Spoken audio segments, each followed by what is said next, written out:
अल्हम्दुलिल्लाह अल्हम्दुलिल्लाह बहुत ही जायकेदार और टेस्टी बनी, आप देख सकते हैं। अल्हम्दुलिल्लाह माशाल्लाह। आप इसको केचप या चटनी के साथ भी खा सकते हैं। अल्हम्दुलिल्लाह बहुत ही टेस्टी, आप ज़रूर घर में ट्राई करें। बिस्मिल्लाहिर्रहमानिर्रहीम, अस्सलाम वालेकुम। अली रज़ा आपकी खिदमत में हाज़िर है। उम्मीद है आप सब भी खैरियत से होंगे। आज हम बनाएंगे ब्रेड के पकोड़े और समोसे। बनाने में बहुत ही आसान है और बहुत ही कम वक्त में तैयार हो जाते हैं। इसको बनाने के लिए किन किन चीज़ों की ज़रूरत है और ये कैसे बनता है, आइए हम देखते हैं। अल्हम्दुलिल्लाह एक पाव आलू लिए थे, उसको मैंने उबाल के अच्छी तरह मैश कर लिया, आप देख सकते हैं। और इसको आधे घंटे के लिए फ्रिज में रख दिया। छोटे साइज़ का प्याज है, इसको चॉप कर लिया बारीक बारीक। 2 से 3 अदद सब्ज़ मिर्च, इसको भी बारीक बारीक चॉप कर लिया। थोड़ा सा सब्ज़ धनिया, आधा टेबल स्पून सुरख मिर्च दरदरी कुटी हुई, 1 टीस्पून खुश्क धनिया कुटा हुआ, 2 चुटकी हल्दी, 1 टीस्पून चाट मसाला, आधा टीस्पून नमक। नमक आप अपने जायके के हिसाब से डाल सकते हैं। अब हम इसको अच्छी तरह हाथ की मदद से मिक्स कर लेंगे।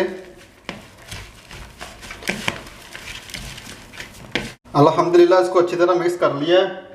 अब हम बेसन का घोल तैयार करेंगे। 1 कप बेसन लिया, इसमें डालेंगे थोड़ी सी सुरख मिर्च, थोड़ा सा सूखा धनिया, यह तकरीबन आधा टीस्पून है, 2 चुटकी हल्दी, थोड़ा सा नमक और थोड़े से धनिया के पत्ते, 1 टेबल स्पून ऑयल। अब हम इसको अच्छी तरह मिक्स कर लेंगे। अब हम इसमें पानी डालेंगे।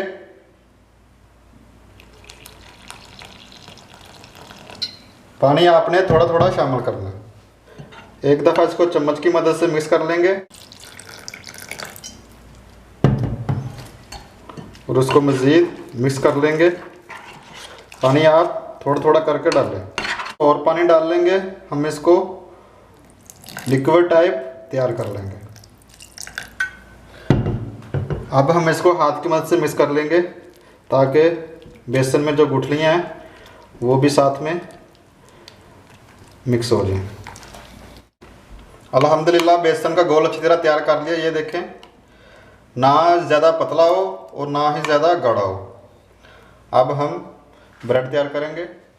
मैंने यहाँ पे ब्रेड ली हैं। अगर आप चाहें तो ये ब्राउन वाला हिस्सा आपने उतारना है तो आप काट भी सकते हैं, लेकिन मैं यहाँ पे नहीं काट रहा हूँ क्योंकि ऐसे ज़ाया हो जाता है। इस पे लगाएंगे ये सब्ज़ चटनी है। मैं थोड़ी ज़्यादा लगा रहा हूँ क्योंकि मुझे स्पाइसी ज़्यादा पसंद है। आप अपने हिसाब से लगा सकते हैं।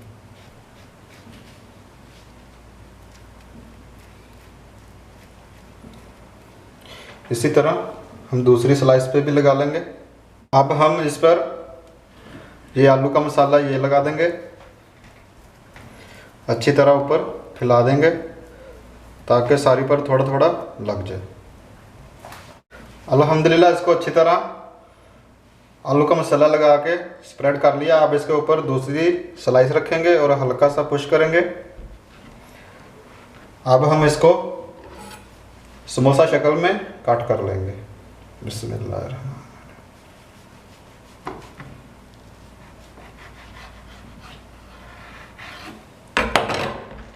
बिल्कुल इस तरह आप देख सकते हैं। अल्हम्दुलिल्लाह कितना ज़बरदस्त तैयार हुआ है। बिल्कुल इस तरह आप कट कर लें। ये समोसा कट हो गया, देख सकते हैं। ये पकोड़ा कट तैयार हो गया। कुछ मैंने इस शक्ल में काट लिए हैं, ये छोटे समोसे की शक्ल में, कुछ पकोड़े और कुछ बड़े समोसे। आप जिस तरह चाहे काट सकते हैं। अब हम इसको फ्राई करेंगे। अल्हम्दुलिल्लाह ऑयल मैंने डाल लिया और ऑयल अल्हम्दुलिल्लाह अच्छी तरह गर्म हो चुका है। अब हम इसमें शामिल करेंगे, ऐसे हम डिप करेंगे इसको चारों तरफ से अच्छी तरह और ऐसे कढ़ाई में डाल देंगे। ऐसे छोटा समोसा लेंगे, इसको डिप करेंगे अच्छी तरह बेसन में और ऐसे कढ़ाई में डाल देंगे। ऐसे एक बड़ा समोसा लेंगे और इसको अच्छी तरह डिप करेंगे चारों तरफ से और ऐसे कढ़ाई में डाल देंगे। हम इसको गोल्डन ब्राउन होने तक पकाएंगे। आप देख सकते हैं अल्हम्दुलिल्लाह एक तरफ से गोल्डन ब्राउन हो चुका है। अब इसकी साइड चेंज कर देंगे सबकी। इसी तरह दूसरी तरफ से भी इसको 2 से 2.5 मिनट के लिए पका देंगे। ऐसे आप सब तैयार करेंगे। अल्हम्दुलिल्लाह आप देख सकते हैं कितना अच्छा और प्यारा सा कलर आ गया है और ये पक चुके हैं। इसी तरह हम इसको निकाल लेंगे। अल्हम्दुलिल्लाह आप देख सकते हैं कितना ज़बरदस्त कलर हो रहा है। अब हम इसको निकाल लेंगे और ऐसे ही दूसरे भी पका लेंगे। अल्हम्दुलिल्लाह बहुत ही जायकेदार और टेस्टी बनी, आप देख सकते हैं। अल्हम्दुलिल्लाह माशाल्लाह। आप इसको केचप या चटनी के साथ भी खा सकते हैं। अल्हम्दुलिल्लाह बहुत ही टेस्टी, आप ज़रूर घर में ट्राई करें।